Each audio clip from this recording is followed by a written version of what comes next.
और जल्दी बहुत है, मतलब बच्चों का तो एक हैबिट होता है ना, आप थोड़ा सा जिद करेंगे तो बहुत ज्यादा रोएंगे, आप जबरदस्ती कोई चीज करा नहीं सकते, कन्वेंस नहीं कर सकते, मतलब इनका जो मन है वही खाना है, मैगी है तो मैगी ही खाना है, नहीं तो खाना ही नहीं है, रोना है थोड़ा पता है, तो रोते हुए देखने में ठीक लगता है, तबियत में खराब होता है, मैनेजमेंट में बहुत दिक्कत आ रही है इस तरह से। देखो खाना जैसे बच्चों ने आपको पूरा डिटेल में बताया, इतना छोटा बच्चा है उतना बड़ा मुश्किल होता है, बड़ी अब आटा नूडल्स मिलते हैं, मैगी भी आटा मैगी भी दूसरी है, आप उसमें सब्जियां भी डाल सकते हैं, और जैसे बताया कि आप चीला बना सकते हैं, उस बच्चे को हर रोज कुछ नया देंगे तो वो जरूर खाए, और चॉकलेट भी खा सकती है, ऐसा नहीं बच्चा चॉकलेट नहीं खा सकते, तो बच्चे को सब खाना है। यंग एज में जनरली हम लोग कोई डाइट रेस्ट्रिक्शन नहीं करते, क्योंकि उसको कोई ब्लड प्रेशर हाई नहीं, उसको सॉल्ट कम करने की जरूरत नहीं, बच्चे तो ग्रोइंग एज में है ना, उसका जल्दी आप देखिए बहुत सारे घर में एक्टिव रहेगी, वो जितना कैलोरी कंज्यूम करेगी वो आप जो एडल्ट आदमी करता है उससे बहुत ज्यादा होती है, तो बच्चों को ज्यादा रेस्ट्रिक्शन, तो उनको खाने दो, कुछ नहीं होने यदि वो मैगी भी खा रहे तो कोई फर्क नहीं पड़ता, बट खाना तो खा रहे ना, तो साथ में जो उसको लग रहा है वो खाने दो।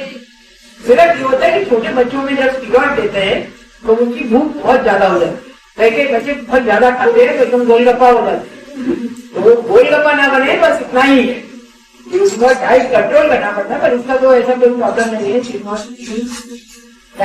तो इसलिए ज्यादा आप उसके ऊपर हंगाम ना हो जाए, बच्चों में एकदम बच्चे बहुत डिफरेंट चीज, हम एडल्ट ही कंट्रोल नहीं कर पाते, देखिए हम सब लोगों ने पकौड़े खाए ना, जिसे हम लोग सोचते हैं हमें पकौड़े नहीं खाने चाहिए, पकौड़ा अच्छी चीज नहीं, पर सबको अच्छे लगते हैं, तो इसीलिए वो बच्चों को तो एकदम let them leave them alone, absolutely do what they want. अब बच्चों को क्या पसंद है ये भी देखना है, फॉर एग्जाम्पल आप तो अंडा खाते हैं, कैरामल कस्टर्ड बना सकते हैं, हर बच्चा पसंद, तो आप खिलाना जो चीज को किस तरह से उसको पसंद वाला चीज बना सकते, वही स्किल है, तो हमारा जो पसंद है बच्चों को पसंद नहीं होता है, मेन चीज कई बच्चों बिटर टेस्ट के लिए काफी सेंसिटिव है, जो बिटर टेस्ट ओवर सेंसिटिव बच्चा जब छोटा है वेजिटेबल्स नहीं खाते, जो बिटर टेस्ट को पसंद टाइम लगता है एज के बाद, जो बिटर टेस्ट बाद में उनको स्वाद बहुत अच्छा हो जाता है, जैसे मैं बचपन में वेजिटेबल्स नहीं खाते थे, सब कुछ खाते हैं, इसलिए वो एज का सो किसी का जैसा बेटर चीज से आप स्पाइस कर लेते हैं वो बेटर टेस्ट कम हो जाता है, और कैरामल ऐसा आपने क्रिएटिव बनना पड़ेगा,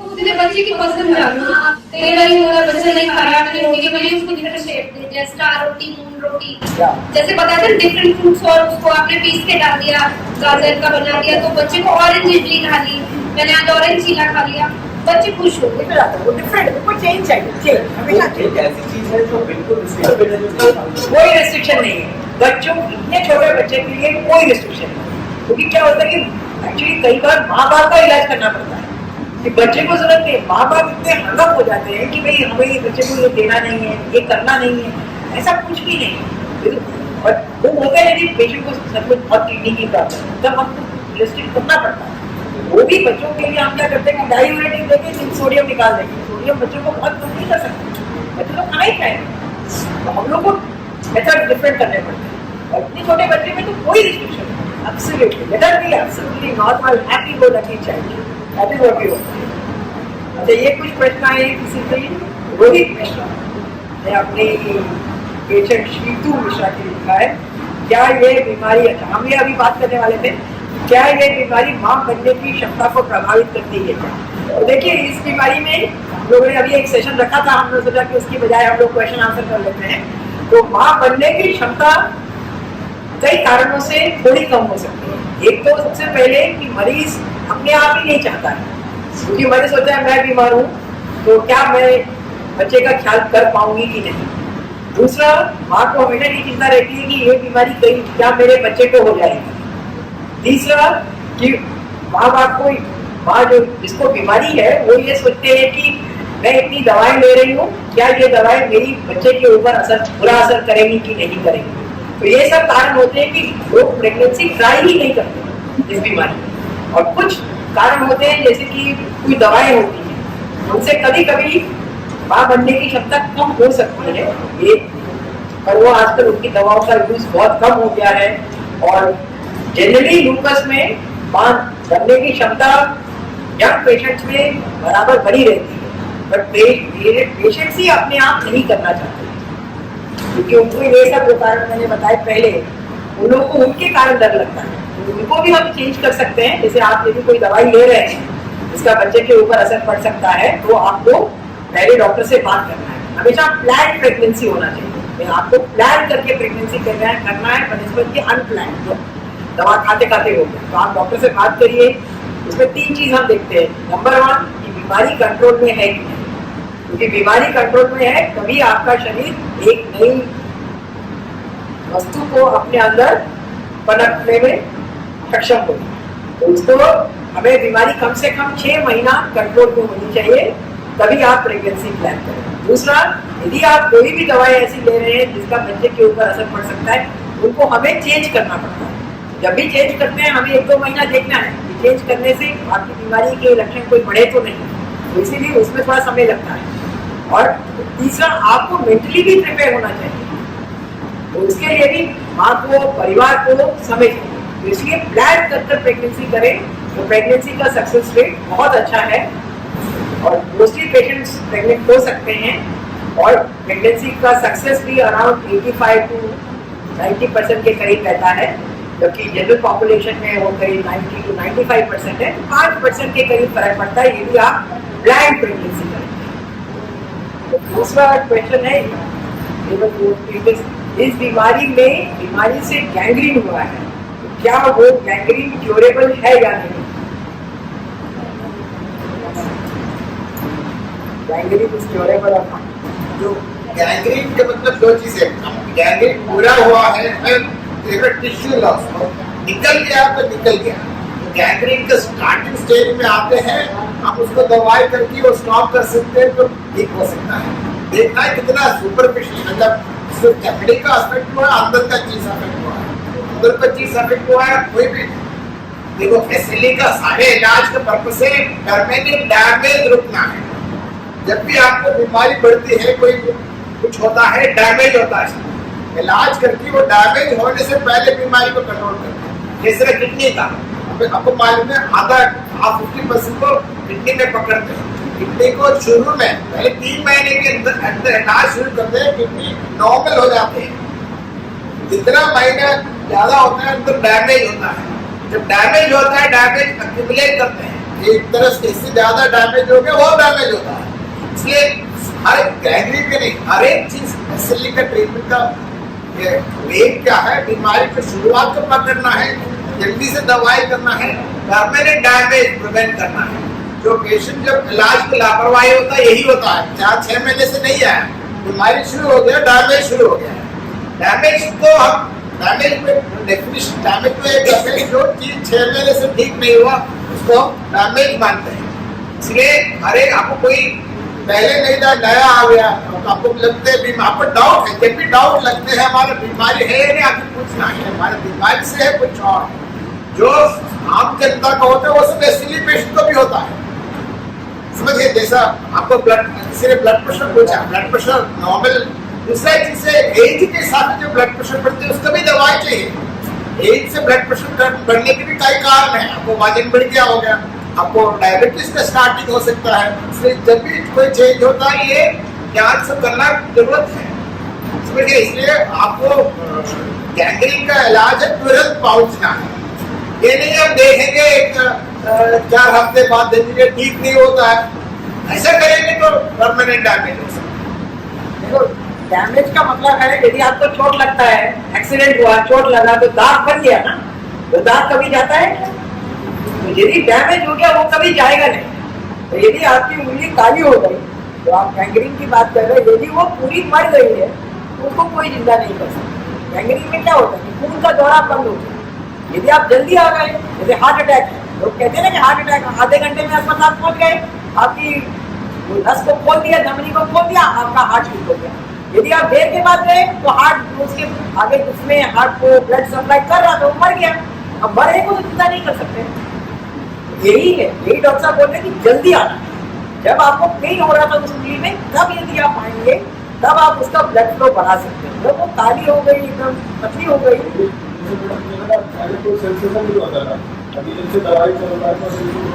तो अच्छी बात है, सेंसेशन हो रहा है तो मतलब कि हो सकता है कि आपको लग रहा है पूरा अंदर तक मरी हुई है, पर अंदर नहीं मरी हुई है, तो ऊपर का पार्ट काला हो गया तो उतना निकल जाएगा, बाकी बच जाएगा, उंगली पतली हो जाएगी।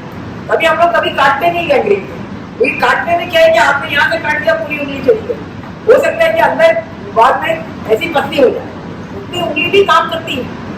तो इसीलिए थोड़ा हिम्मत रखना है, देखना है कि कितना उसमें डैमेज है और कितना हम उसको ठीक कर सकते हैं। तो ये थोड़ी गंभीर चीज होती है पर ठीक हो जाती है, निराश नहीं होता। The third question is for you. So एक प्रश्न है कि एसएलई में जो मेडिसिन स्टीरॉइड चलती है उसके क्या साइड इफेक्ट होते हैं, तो डॉक्टर रुद्र आपको इसके बारे में बताएंगे। तो स्टेरॉइड्स आप देखेंगे हमारा ट्रीटमेंट कई गुना मतलब चेंज हो गया है 2000 से लेके अभी तक। पहले के ज़माने पे हमारे पास बहुत सारे दवाइयाँ नहीं होते थे तो स्टेरॉइड्स कई ज़्यादा डोज पे दिया जाता था। आज कॉन्सेप्ट ये हो गया है कि स्टेरॉइड जब ज़रूरत हो, जब बीमारी एकदम फ्लेयर अप हो, तब स्टेरॉइड अच्छे से दिया जाए हाई डोज पे, एंड उसको कम करके लेके आ जाए 2-3 महीने के अंदर कम कर दिया जाए। स्टेरॉइड कोई बाहर का ऐसा पदार्थ नहीं है, आपके शरीर में नॉर्मली 7.5 mg होम्योपैथी के बराबर स्टेरॉइड डेली शरीर खुद ही बनाता है। हम जो दवाई उसके ऊपर दे रहे हैं वो क्योंकि उस स्ट्रेस को हैंडल करने के लिए वो स्टेरॉइड काफ़ी नहीं है एक तरह से, उसके ज़्यादा डोज पे दिया जाता है। तो जो साइड इफेक्ट्स आते हैं, साइड इफेक्ट्स सारे तभी होते हैं जब वो ज़्यादा डोज पे चल रहे हैं। शुरू के 2-3 महीने में डेफिनेटली वेट गेन होता है, डेफिनेटली भूख बहुत ज़्यादा लगता है, डेफिनेटली उस टाइम पे थोड़ा बीपी फ्लक्चुएट होने का चांस रहता है, शुगर फ्लक्चुएट होने का चांस रहता है। बट अगर वो वही 2-3 महीने के अंदर हम कम कर दे पूरा, तो उसके बाद जब वो 7.5 mg के कम में डोज आ गया तब उसके उतने साइड इफेक्ट्स नहीं रहते हैं। साइड इफेक्ट्स जो थर्ड स्टेरॉइड के मरीज को रहेगा कि लॉन्ग टर्म में, वो एक होता है कितने भी डोज पे आप लो थोड़ा कैटरैक्ट होने का रिस्क रहता है। वो आप कितने भी डोज पे लो, 1 mg लो, 2.5 mg लो, वो रहता ही रहता है। तो हमें रिस्क के साथ बेनिफिट को मैनेज करके चलना पड़ता है। जो लॉन्ग टर्म स्टेरॉइड्स पे है अभी जिनको हमने कम करके बंद कर दिया 2-3 महीने में, वो तो ठीक है। कोई लोग होते हैं जिनको हम लोग बंद नहीं कर पाते, उनको थोड़ा ज़्यादा ध्यान देना पड़ता है। उसमें मेटाबॉलिक बीमारियाँ जो है, बीपी, डायबिटीज़, कोलेस्ट्रॉल बढ़ जाना, ये सब चेंजेस आने लगते हैं। उसके लिए अगेन ये डाइट इम्पॉर्टेंट है, उसके लिए आपका हेल्दी लाइफस्टाइल इम्पॉर्टेंट है, आपका एक्सरसाइज रेजिमेंट इम्पॉर्टेंट है। बिकॉज फ्रैंकली हम लोग मेडिसिन को उस हद तक पहुँचा नहीं है कि स्टेरॉइड हम लोग कम्प्लीटली सबके लिए बंद कर पाए, बट मिनिमम डोज पे देना है, जो मिनिमम डोज पे आपका बीमारी भी कंट्रोल में रहे, आपको कोई साइड इफेक्ट भी ना हो। सो मोटा मोटा ये बात। और आपका एक और प्रश्न, ये साइड इफेक्ट कब तक रहेंगे? अगर साइड इफेक्ट जैसे बताया डॉक्टर साहब ने कि long term side effect different है, short term side effect different. तो लॉन्ग टर्म साइड इफेक्ट में दूसरा एक है बोन है, क्योंकि ये बीमारी ज़्यादा लेडीज में होती है और उसके बाद जब मेनोपॉज हो जाता है तब हमारा बोन लॉस वैसे ही नॉर्मली होता है लेडीज में, और यदि हम साथ में स्टीरॉइड भी खा रहे हैं तो हमारा बोन लॉस और इंक्रीज हो सकता है। तो आपको एडिक्वेट कैल्शियम लेना है, एडिक्वेट विटामिन डी लेना है, एक्सरसाइज करना है, हमारे मसल्स को अच्छा रखना है जिससे कि हम गिरे नहीं, फ्रैक्चर का रिस्क कम हो। बोन पतली होने का मतलब क्या होता है? रिस्क बढ़ता है फ्रैक्चर, तो फ्रैक्चर आपके रीढ़ की हड्डी में हो सकता है, कूल्हे की हड्डी में हो सकता है, डिस्क में हो सकता है। तो आपको फ्रैक्चर ना हो इसके लिए हमें फॉल प्रिवेंशन भी होना चाहिए कि हम गिरे नहीं, गिरेंगे तो हमारा फ्रैक्चर होने का रिस्क ज़्यादा है। जो लोग स्टीरॉइड लंबे दौरान से ले रहे हैं तो उसके लिए हमारा मसल बैलेंस अच्छा होना चाहिए, हमारी मसल पावर अच्छी होनी चाहिए, हमारा विजन अच्छा होना चाहिए। क्योंकि जैसे डॉक्टर साहब ने बताया कि कैटरेक्ट हो सकता है इसमें लॉन्ग टर्म, तो यदि आपको विजन में कोई प्रॉब्लम आ रहा है उसी टाइम अपने आके ऑप्थेल्मोलॉजिस्ट को दिखाएं। यदि आपको चश्मा पहनने की जरूरत है तो चश्मा पहने, यदि कैटरेक्ट है तो उसका सर्जरी कराएं। अरे वो चीज़ करनी पड़ती है। यदि हम सोच रहे हैं कि सिर्फ दवा से ही सब कुछ हो रहा है, आजकल जैसे डॉक्टर साहब ने बोला कि अब हम बहुत कम स्टीरॉइड देते हैं। आजकल तो हम लोग जनरली ट्राई करते हैं कि 3-4 महीने पे ही 7.5-5 मिलीग्राम आ जाए, और 1 साल के बाद हम कोशिश करते हैं कि बंद कर पाएँ मोस्टली पेशेंट्स और दवाएँ देकर। जैसे कि एक पेशेंट ने कहा कि हम स्टीरॉइड नहीं ले रहे हैं, हम सिर्फ MMF ले रहे हैं, तो कोशिश तो कर रहे हैं हम लोग, पर हम लोग सक्सेसफुल सिर्फ 50% में ही होते हैं। 50% पेशेंट को 5 मिलीग्राम, 2 मिलीग्राम, 2.5 मिलीग्राम कुछ तो लेना पड़ता है। वो लोग जैसे ही कम करते हैं, अभी किसी पेशेंट ने मेरे को पूछा कि जैसे ही मैं 5 और 2.5 से कम कर रही हूँ मैम, मेरे को हालत खराब हो रहा है। तो हमने बोला कि इसका मतलब आपकी जो दूसरी मेडिसिन है उसको बढ़ाना पड़ेगा। तो आप जब नेक्स्ट टाइम आए तो आप ये बताएं, तो उसको दूसरी मेडिसिन को बढ़ाया जाएगा, फिर उसको फिर धीरे धीरे और कम करने की कोशिश की जाएगी। आप कोशिश कर सकते हैं, बट बंद 100% में करना अभी तक सफल नहीं है। तो ये बहुत इंपॉर्टेंट मेडिसिन है, इसीलिए हम अभी इसके बारे में आपको बात करना चाहते हैं। अभी पहले से ये आपको समझ गया होगा, हर एक पेशेंट का एक लेवल है, हर एक पेशेंट का बीमारी का सीवियरिटी के हिसाब से एक लेवल है, उससे कम होता है बीमारी वापस आता है। तो हम दूसरा और दवाई देते वो लेवल को कम करेंगे। जैसा मेक्सिकस देने से कई लोगों को स्टेरॉइड बंद हो सकता है, कुछ लोगों का डोज कम हो जाएगा और कुछ लोगों को वापस आ गया उससे सीरियसनेस कम हो जाएगा। कुछ लोगों को एमसीक्यू के अलावा एमएम जरूरत पड़ सकती है, अदर मेडिसिन। कुछ लोगों को दर्द नहीं आ सकता, डोज कम हो जाता है। ऐसा लोगों को हमें और भी दवाई है, जैसा नया इतना दवाई हमारा पास है, वो दवाई से हम मेजॉरिटी लोग स्टेरॉइड बंद कर सकते हैं। हमें सिर्फ सबको अननेसेसरी नहीं देना ना, वो जरूरत है तभी देना है। इसलिए हम पेशेंट को कई देर देखते हैं, हमें पता चले इनका इतना में वापस आ रहे हैं, फिर ऐड कर लेते हैं। इसलिए हमारा एक्सपीरियंस है, हर एक पेशेंट को जिसको जरूरत है उसको दवाई देना, उसको जरूरत नहीं है उनको कम दवाई देना। मतलब जैसे का 2 लोगों को बीमारी सेम नहीं है, 7 पेशेंट को बीमारी अलग है। ये इसलिए दूसरा बीमारी के जैसा मलेरिया है, सबका ट्रीटमेंट सेम है। आपको टाइफॉइड है, ट्रीटमेंट सेम है। मतलब एसएलई का इलाज, एसएलई एक बीमारी की 1000 बीमारी है, समझे, एक बीमारी के ग्रुप है। हर एक पेशेंट को अपना तरफ से उसका एक्सप्रेशन होता है, इसलिए इसका ट्रीटमेंट दूसरा बीमारी के ट्रीटमेंट से डिफरेंट होता है, समझे। इसलिए हम कह रहे हमारे एम है हर पेशेंट को स्टेरॉइड बंद करें। हम ये भी कहते हैं अपने आप बंद ना करें, कि आपको नहीं समझ में आएगा कब ये प्रॉब्लम होगा। क्योंकि सही बता दिए, सही शांत भी रहते हैं, तूफान भी हो जाते हैं, अपना बंद कर देते हैं, शांत बीमारी तूफान बन जाते हैं। इसलिए डॉक्टर को सुपरविजन में काम करना है। जब कम करना नहीं हो सकता, दवाई मॉडिफाई करके एडजस्ट करके बंद करें। दूसरा एक चीज है, स्टेरॉइड से फ्रैक्चर होता है। क्यों होता है? स्टेरॉइड खाते समय हमारे शरीर से कैल्शियम यूरिन में काफी निकल जाते हैं। तो कैल्शियम इसलिए जो डॉक्टर स्टेरॉइड खाते हैं, कैल्शियम जरूरत पड़ सकती है। कैल्शियम किसमें होता है? दूध और पनीर में होता है, और दूध का भी है। दूध में शुगर है, गैलेक्टोज शुगर है, वो भी हार्मफुल है। दूध बच्चों के लिए है, इसलिए हमारे यहाँ पे एक गलत फहमी है, दही नुकसान करते हैं। दही नहीं नुकसान करते हैं, दूध नुकसान कर सकते हैं। मतलब हमें दूध मतलब दूध मिल्क प्रोडक्ट्स चाहिए।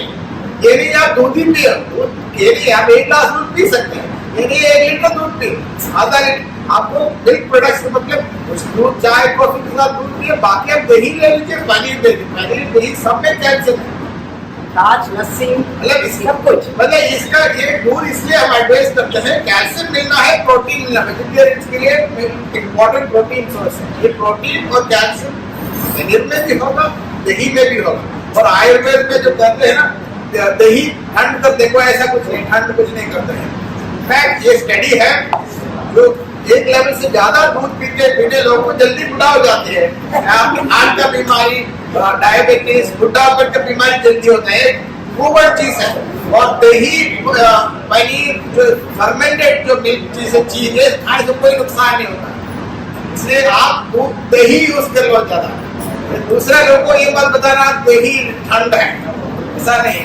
दूसरा चीज है, कुछ नहीं है, आपके अंदर जाएगा तो 37 हो जाएगा। दूसरा फ्रैक्चर का कैल्शियम के अलावा एक और इम्पोर्टेंट चीज होता है, मैग्नीशियम होता है। मैग्नीशियम कई आपको खाने में मैग्नीशियम किसमें होता है? ये सबका शेल में होता है। जैसा आप वीट का जो कवरिंग है, राइस कवरिंग है, इसलिए आप प्रोसेस्ड फूड खरीदते हैं, इसमें ये है कवरिंग। आपको ये गेहूं से मैदा बनते हैं, उसके बाहर से जिसका प्रोटीन है, जिसका मैग्नीशियम से निकल जाते हैं। इसलिए मॉडर्न जो प्रोसेस फूड खाने में मैग्नीशियम का डेफिशिएंसी होता है। तो मैग्नीशियम का डेफिशिएंसी में आपको क्या क्या हो सकता है? हड्डी फ्रैक्चर हो सकता है, आपको जो वीकनेस लगता है, ब्लड प्रेशर रहता है, कई वेग सिम्टम्स हो सकता है। इसलिए प्रोसेस्ड फूड कम कर लें। चोकर खाओ, मतलब आटे में चोकर मिलाइए, सबसे अच्छा चीज है सिंपल चोकर मिला के खाने के लिए। अभी ये जो what is that brand brand अभी सुपर फूड कंपनी लोग क्या करते हैं, आपको इसी से ब्रांड निकाल के उसको अलग कैसा अलग दिख रहे हैं, बता अभी लोग पागल हो रहे हैं उससे।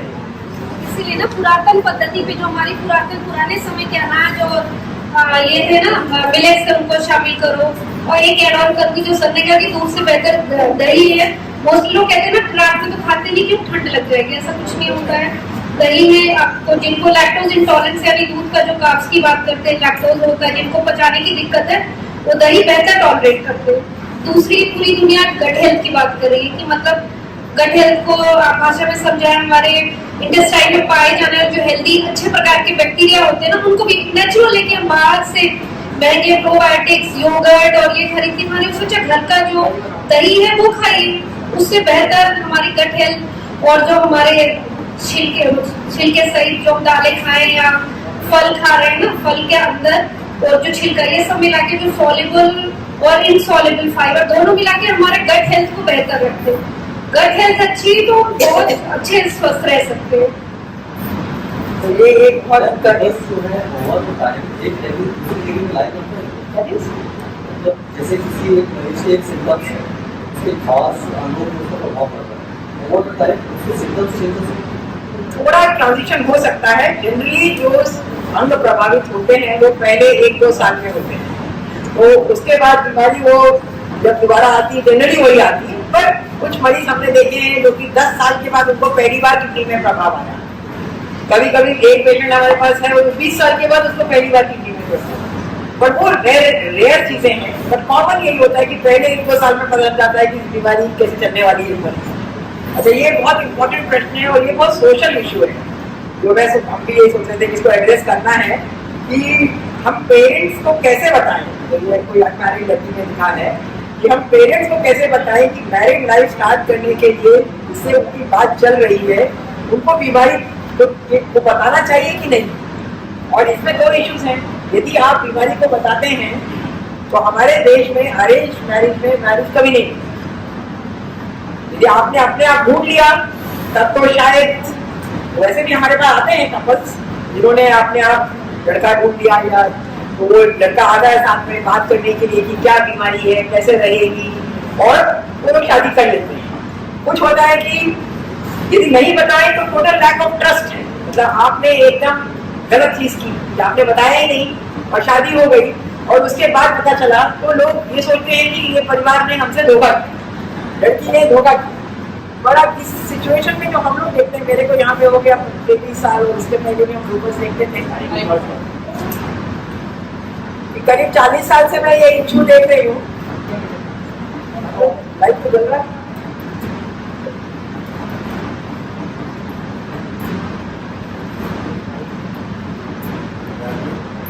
तो नहीं तो बदल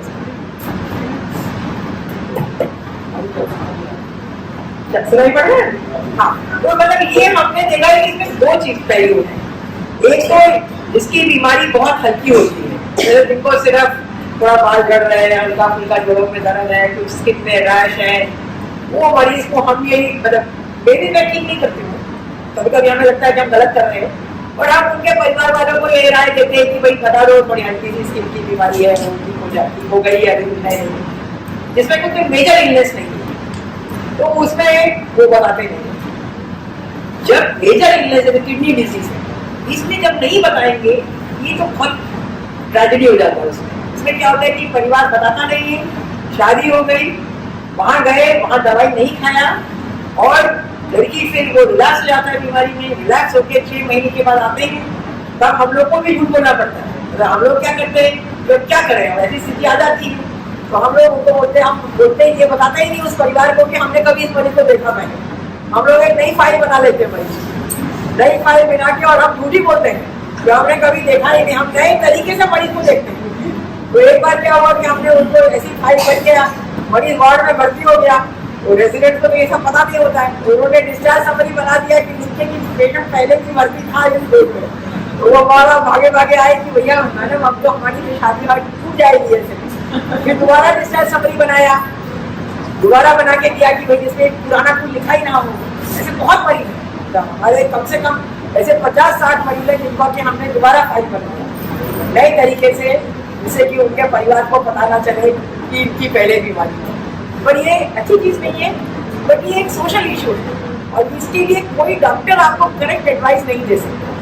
ये आपका परिवार का सोशल रिव्यू क्या है, आप किस तरह से शादी करने वाले हैं, आपकी फैमिली क्या सोचती है। और मैं तो देखती हूँ मेरे पास आके लोग झगड़ते हैं, मतलब वो बेटी कहेगी कि नहीं मुझे बताना है, माँ बाप कहेंगे मैडम आप इसको समझाइए हमारा कैसे शादी नहीं होगा, ऐसे आपको इतने उम्र है, आपको आता पता है, इस लड़की को पता नहीं है। तो मैंने बहुत कोशिश किया है और मैं रोज करती हूँ ये काम।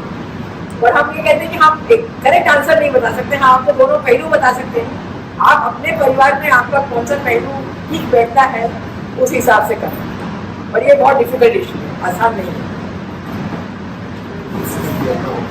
Another issue is this, ये जब शादी करना है आपको आइडेंटिटी क्या हो,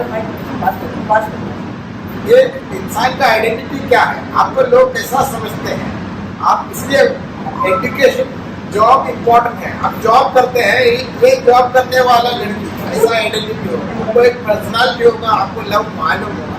तब आपको एक बीमारी है, पर्सनालिटी एक छोटा भाग होगा। जब जॉब नहीं करते हैं, जब एजुकेशन नहीं है, आपको कैसा, आपका आइडेंटिटी क्या है, एक कमोडिटी कैसा है। आपको एक टीवी खरीदना, जैसे अरेंज मैरिज कैसा है, कमोडिटी है, एक सामान है, एक गुड्स जैसा है। आप टीवी खरीद, आप स्पेसिफिकेशन देखेंगे, इतना टीवी है, उसमें थोड़ा सा स्क्रैच है, क्या मुझे नया चाहिए। समझ गए, ये अरेंज मैरिज का इश्यू है। ये सब आपको सबका गलती देखते हैं, इसके आपको कोई अलग आइडेंटिटी नहीं है। आपको किसी चीज पसंद है, आप और नहीं देखेंगे।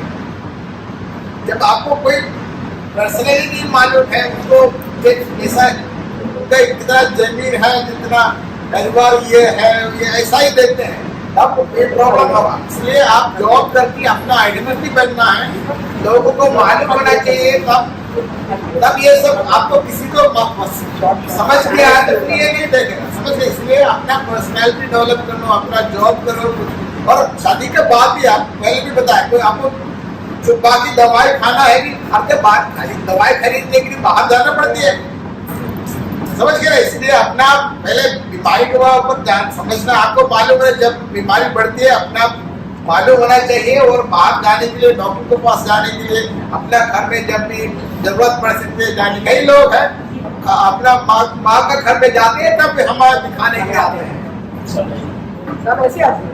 इसलिए बच्चों को एजुकेट करना सबसे जरूरी है, सबसे ज्यादा। और दूसरा हम कभी कभी सोल्यूशन बताते हैं, जैसे फेस में कुछ रैशेस हैं, तो हम बोलते हैं भाई लड़का भी ऐसा देख लो। हमारे देश में क्या है, सफेद दाग को बहुत बड़ी बीमारी समझते हैं, जबकि उसमें कुछ नहीं होता है, कोई भी प्रॉब्लम नहीं है, अंदर के अंग कभी प्रभावित नहीं होते उसमें। तो उसके ऐसा लड़का देखो जिसमें भी थोड़ा सा, उसमें भी थोड़ी कमी हो, आप में थोड़ी कमी है, तब बहुत अच्छे से निप जाती है। तो उसमें तो इस तरह से हम लोग सोल्यूशन, एटलीस्ट मैं ये सोल्यूशन बहुत सारे बताती हूँ, और कुछ लोग सक्सेसफुल हो जाते हैं। और मैरिज मोस्टली लोगों की हो जाती है, पर कुछ लोग नहीं करना चाहते। कई लड़कियां मैंने देखा है वो नहीं करना चाहती, they want to be totally independent. ठीक है। अच्छा, नेक्स्ट क्वेश्चन है हेयर फॉल कैसे कंट्रोल करें। लूपस का जो हेयर फॉल है that is mostly reversible. Reversible मतलब आप दवाई, मतलब कोई भी बीमारी, नॉट जस्ट लूपस, कोई भी बीमारी जब सीवियर तरीके से होता है शुरू में, तब क्योंकि उस टाइम पे हेयर ग्रोथ एडिक्वेट नहीं होता है, तो नेचुरली 2 से 3 महीने बाद थोड़ा हेयर लॉस ज्यादा होने का चांसेस रहते ही है। इसको टेलोजेन एक्लूवियम बोलते हैं। इसका आपको कोई चिंता करने की जरूरत ही नहीं है। वो 2-3 महीने बाद जब आपका हेयर ग्रोथ वापस से नॉर्मल हो जाएगा, वो नॉर्मल वापस आ जाएगा। सेकेंड चीज है, किसी किसी को एक पर्टिकुलर स्किन रैश होता है जिसको डिस्कॉइड लूपस बोलते हैं, वो कभी कभी स्कैल्प में होता है। डिस्कॉइड लूपस थोड़ा स्किन के बीमारी के मामले में थोड़ा मान लीजिए सीरियस होता है, क्योंकि वो उसमें ना स्कारिंग हो जाता है। वो अगर स्कारिंग हो गया, वो जगह पे पैची हेयर लॉस हो सकता है कि आपको वो रह जाए। आप उसके लिए फिर आगे जाके कॉस्मेटिक प्रोसीजर्स पॉसिबल है, और कई लोगों को वो दवाई के साथ विद टाइम ठीक भी होता है, बट उसका रिस्पॉन्स रेट उतना अच्छा होता नहीं है अगर आपको डिस्कॉइड लूपस होने की वजह से हेयर लॉस होता है। तो उसका रिस्पॉन्स हो सकता है कि उतना अच्छा ना हो अगर आपको नेचुरल जस्ट ये बीमारी ज़्यादा बड़े होने के वजह से। बट मैक्सिमम लोग 70-80% लोगों को ऐसा होगा कि बीमारी कंट्रोल हो जाए, उसके 3-4 महीने बाद नॉर्मल गैस कॉल जो हुआ है वो रिकवर होके पूरा वापस पहले की तरह आ जाता है। तो आप देख ही रहे हैं ना कितने लोग बैठे हैं, सबके बाल कितने सुंदर हैं। इसका मतलब कि ये बीमारी में बाल सब आ जाते हैं वापस। तो ये एक प्रश्न है कि इनको खाने में बहुत कम खाना है और फल बिल्कुल नहीं खाना है। अभी जो भाई बोले अपनी बच्ची के बारे में, वो तो बच्ची है पर ये मेरी वाइफ भी वैसा ही खाना खाना चाहती है। तो देखो, खाना एक ऐसी चीज है जो कि हर आदमी की पर्सनल प्रेफरेंस है। जैसे अभी अर्चना ने बोला कि ब्रेकफास्ट कभी स्किप नहीं करना चाहिए, और मैंने कभी ब्रेकफास्ट खाया ही नहीं। हम कभी ब्रेकफास्ट खाते ही नहीं है।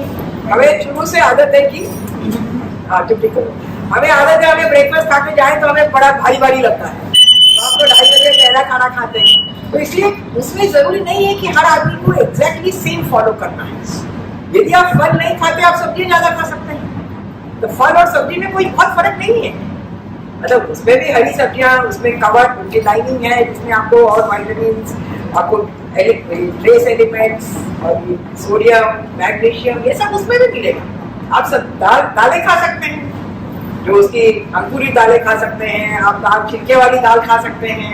तो इसलिए मतलब हमें कोई जजमेंट नहीं करना चाहिए खाने के ऊपर। खाना सबकी अपनी प्रेफरेंस है, उसमें आप अपने हिसाब से चूज कर लें जो आपको अच्छा लगता है। पर ये नहीं कि मतलब एक ही तरह की चीज खा रहे हैं।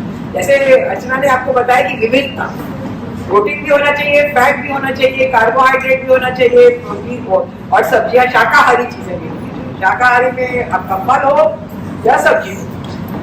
बहुत लोग हैं जो एकदम फल नहीं खाते, सिर्फ सब्जियां खाते हैं, पर खूब सारी सब्जियां खाते हैं, वो भी उतना ही अच्छा है। अब डॉक्टर एवेल है, वो रोटी नहीं खाते, वो सिर्फ सब्जी खाते हैं। जब भी हम लोग का डिनर होता है तो डॉक्टर एवेल कभी रोटी नहीं छूते हैं, कार्बोहाइड्रेट रात को सिर्फ सब्जियां खाते हैं। तो अपनी अपनी चॉइस है, चॉइस के हिसाब से। पर हम लोग सभी स्वस्थ हैं, ऐसा नहीं। एक चीज मुझे ऐड, देखो हमारा एक आपका, आप सोचते आपको ग्रैंड पेरेंट्स के टाइम में लोग कितना बजे डिनर खाते थे? 6 बजे। ये हाई डायबिटीज सब बढ़ाने के कारण ये लेट खाना है। क्योंकि ये क्यों हो गया? ये दो चीज है, एक तो बिजली आ गया है। बिजली देखो, मेरा बचपन में हमारा, मैं तो 8 साढ़े 8 बजे सब लोग सोते थे, और अभी आजकल 12 बजे दूसरा टीवी है, लेट टेलीविजन सीरियल टीवी देखते हैं। इसके दो कारण के कारण लोग लेट खाते हैं। इसलिए ये डिनर, देखो डिनर खाने की जरूरत है। हमारा घर में पहले हमारा पेट भी डिनर खाना छोड़ा, फिर हमने सोचा ये कोई प्रॉब्लम नहीं है, डिनर नहीं खा छोड़ दो। फिर बाद में हम भी डिनर खाना छोड़ दिया। डिनर जो सिर्फ पार्टी में खाते हैं, हम हमारा खाते हैं, अभी कोई डिनर नहीं खाते। तो ब्रेकफास्ट जरूर खाते हैं। दूसरा चीज है फ्रूट्स। कोई भी चीज ये नहीं समझना फ्रूट्स ज्यादा है। कई लोग फ्रूट्स समझ के पूरा फ्रूट्स खाते हैं। फ्रूट्स के अंदर शुगर्स हैं ज्यादा, उसमें फ्रक्टोज है। फ्रक्टोज ज्यादा खाने से फैटी लिवर और बढ़ जाती है। इसलिए हर चीज फ्रूट्स जरूरत है, ये नहीं है फ्रूट नहीं खाना है।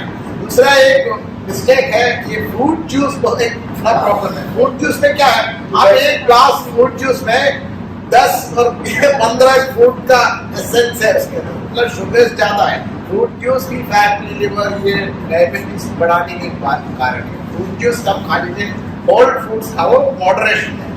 आपको जो पसंद है एक दूसरा खा लीजिए। ये प्रश्न है सब।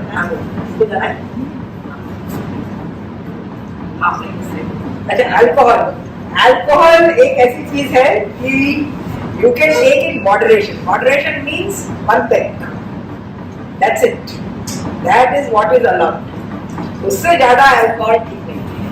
वो कई चीजों में उसकी बेहतरी भी दिखाई गई है। इतना अमाउंट में लेने से इट इज गुड ऑल्सो।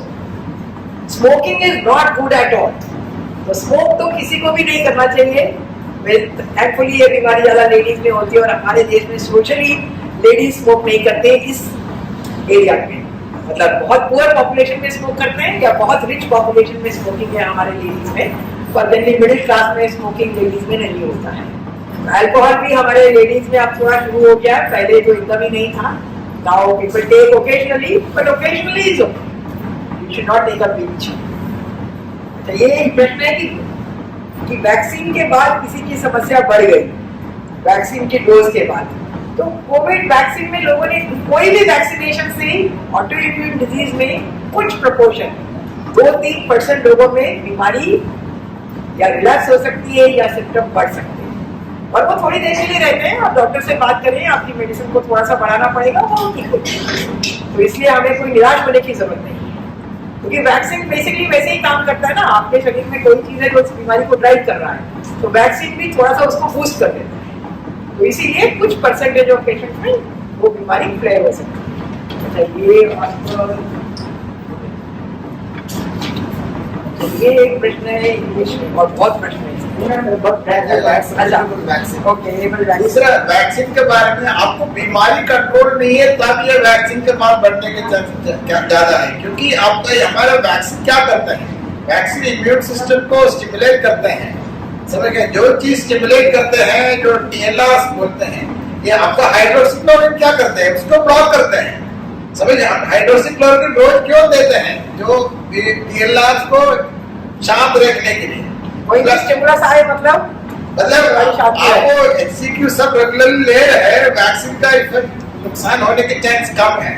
जो हम कई रिपोर्ट्स है जो पहले बार वैक्सीन लगने के बाद SLE का कई लक्षण बहुत सीरियस हो गया है. ये सब मानना है, उनको मालूम नहीं था बीमारी, शायद मालूम हो कि दवाई खा रहे तो उसके चांस कम है. तो और आपको और ये कोवैक्सीन में जो एक्चुअल करते हैं, जो इम्यून सिस्टम स्टिमुलेट करते हैं, वो डायरेक्ट वो चूहा में इंजेक्ट करते हैं, ऐसे नहीं कर सकते.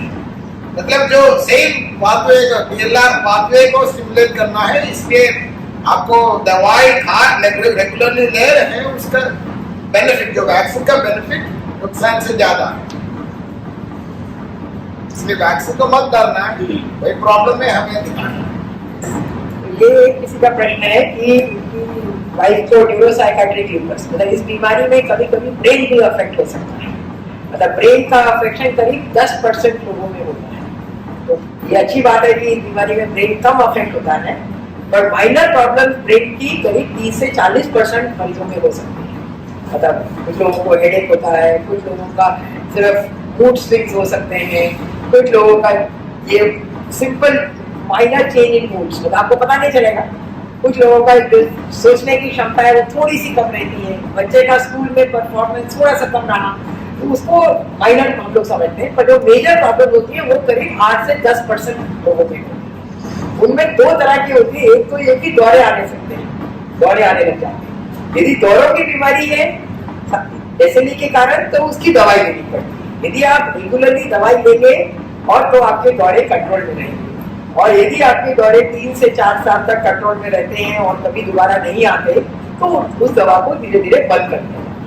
ये नहीं कि लाइफ लॉन्ग ही लेना पड़ता है, पर कुछ मरीजों को लाइफ लॉन्ग लेना पड़ता है. दूसरा है कि जिनको साइकाट्रिक प्रॉब्लम होती है इस बीमारी.